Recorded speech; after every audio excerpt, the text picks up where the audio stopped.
Hello everyone, today we will be going to discuss about respiration.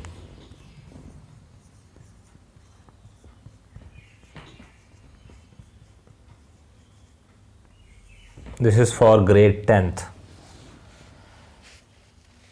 We have discussed in the life processes that there are different life processes which are carried out by the living organisms in order to sustain their life. And we have discussed about nutrition and various type of nutrition and various methods through which different organisms they are going to take their food, whether it is invertebrates or vertebrates, whether they are unicellular organisms or the multicellular organisms, whether they are eukaryotes or prokaryotes. So in the same process, in the same series, today we are going to discuss about respiration, how the different organisms they are going to perform their respiration. So let's first discuss what is respiration. This respiration is, in general term, when we talk about respiration, we talk about breathing. Breathing means we inhale oxygen and we exhale carbon dioxide. This breathing, it can be called as the external respiration. Now, the oxygen which we inhale, this oxygen will be utilized for the oxidation of the foodstuff, that is for the oxidation of the glucose, where glucose can be called as a respiratory substrate. So the stepwise breakdown of the respiratory substrate, mainly glucose, is known as the internal respiration, or it is also can be called as cellular respiration. So next we'll write here internal respiration. So respiration can be classified as external respiration as well as internal respiration. What is internal respiration? We can call it as internal respiration is the process that involves the uptake of oxygen by the cells or by the tissues and oxidation of the food material so as to release the energy and the liberation of the carbon dioxide and other byproducts. External respiration, what is external respiration? External respiration is the exchange of the gases, that is oxygen, we inhale oxygen and we exhale carbon dioxide. So respiration can be classified as can be defined in two steps, that is respiration includes external respiration as well as internal respiration. Now let us define respiration. So respiration is the catabolic process. What is catabolic process? The catabolic process is those processes where the large molecule is going to broken down into the smaller molecule, catabolic process. Respiration is the stepwise oxidation of respiratory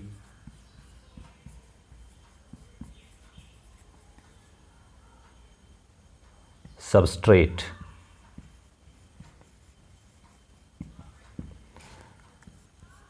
What is respiratory substrate? A respiratory substrate, generally it will be glucose, or it could be amino acid, fatty acid or glycerol, but generally respiratory substrate is glucose. What is glucose? The chemical formula for glucose is C6H12O6. So this generally this could be the respiratory substrate. So respiration is the catabolic process. It means that will break down of the glucose molecule into the carbon dioxide, water and energy. That is breakdown of large food molecule into the smaller food molecule. It is stepwise oxidation of the respiratory substrate. The respiratory substrate will be glucose, and due to the stepwise oxidation of the respiratory substrate, there will be liberation of energy. Liberation of energy. Here energy will be ATP. ATP stands for adenosine triphosphate. ATP stands for adenosine triphosphate. This is the energy currency of our body. Right? We will be discussing it in later on. So in the respiration there will be liberation of the energy in the form of this ATP molecule. So this is the definition of the respiration. We can call it as that respiration is the catabolic process where the respiratory substrates are oxidized in a stepwise mechanism, and as a result of that the energy will be released in the form of ATP.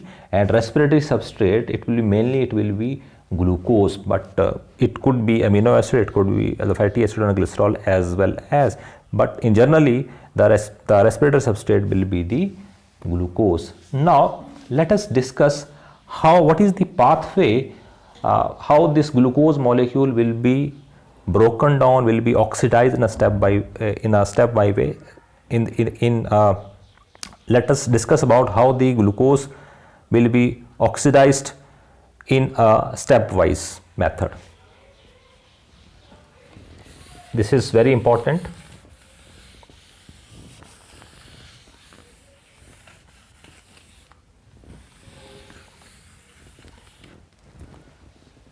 Let us talk about the type of respiration. So respiration could be aerobic respiration. Aerobic respiration, first type. Second, it could be anaerobic respiration. Anaerobic respiration. Aerobic respiration, it is the oxidation of the respiratory substrate in the presence of oxygen. In the presence of oxygen, it is taking place. Anaerobic respiration is respiration which is taking place either in the deficiency of oxygen, this is first, or it could be taking place in the absence of oxygen. These are two different terms. Please try to understand. Deficiency of oxygen means the sufficient amount of oxygen is not present. Oxygen is present but it is less than the desired amount. Absence of oxygen means for the respiration oxygen is not available at all. So if the respiration is taking place either in the deficiency of oxygen or in the absence of oxygen, then this is known as anaerobic respiration, or it can also be called as fermentation. It can also be called as, you can call it as fermentation. For example, we have studied in yeast, the fermentation is taking place in yeast. That is the example of anaerobic respiration. So respiration is of two types, aerobic respiration and anaerobic respiration. The breakdown of the respiratory substrate, it may take place in the presence of oxygen or it may take place in the absence of oxygen. So if it is taking place in the absence of oxygen, then either there will be deficiency of oxygen or there will be the absence of oxygen. Now in NCERT there is a flow chart which is given, figure.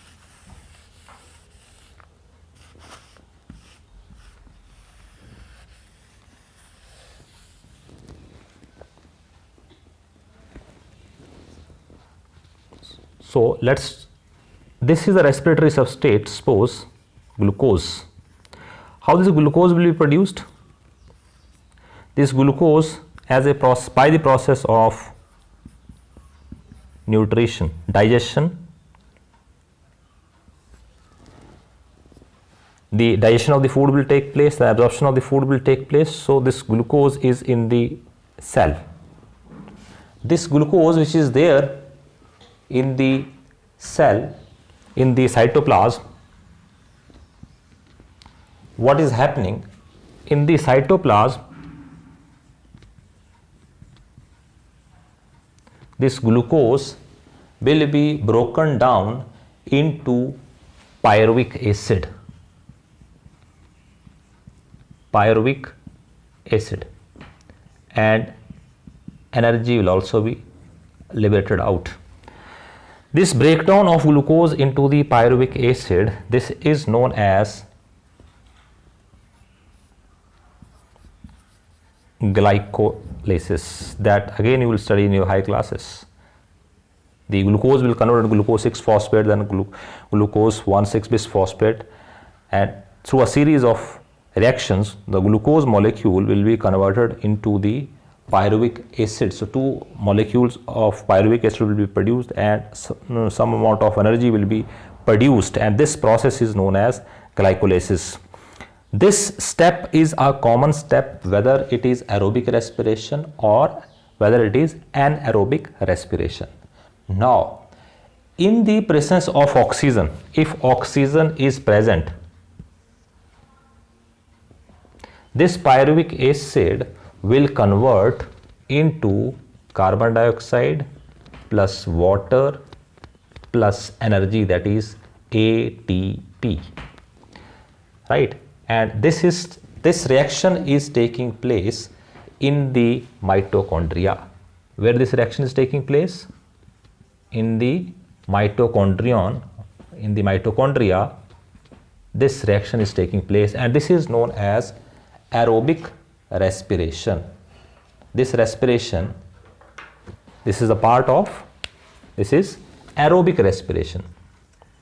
Aerobic respiration.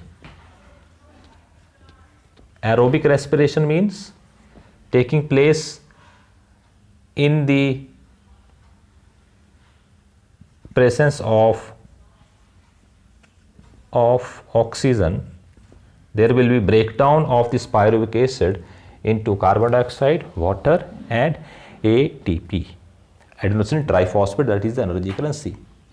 Now let us assume if there is the deficiency of oxygen. If there is deficiency of oxygen, then what is going to happen? Let's discuss. If there is deficiency of oxygen, then this pyruvic acid, lack of oxygen, then this pyruvic acid will convert into lactic acid. Lactic acid plus ATP will be produced. So, and this type of reaction, this type of respiration is taking place after a vigorous exercise in our muscle cells. Lactic acid will be produced, and due to the accumulation of lactic acid, we are getting pain in our muscle, that is known as muscle cramps. When we are doing vigorous exercise, then there will be deficiency of oxygen, then this pyruvic acid is going to convert lactic acid. This lactic acid will accumulate in the muscles, and that will cause the muscle cramps. In order to get rid of muscle cramps, we will take the rest, we will do the massage, or we will give the hot water therapy can be given, so that this lactic acid will further be metabolized. When the oxygen is available, then this lactic acid level will go down. So lactic acid is causing muscle cramps in our body. So this is the anaerobic respiration which is taking place in the deficiency of oxygen. So this is called as anaerobic respiration. This is the example of anaerobic respiration. This is first example. Now let's discuss another case. If there is absence third case we'll discuss in the absence of oxygen. Absence of, if oxygen is not available, absence of oxygen, then in that case this pyruvic acid will convert into the ethanol,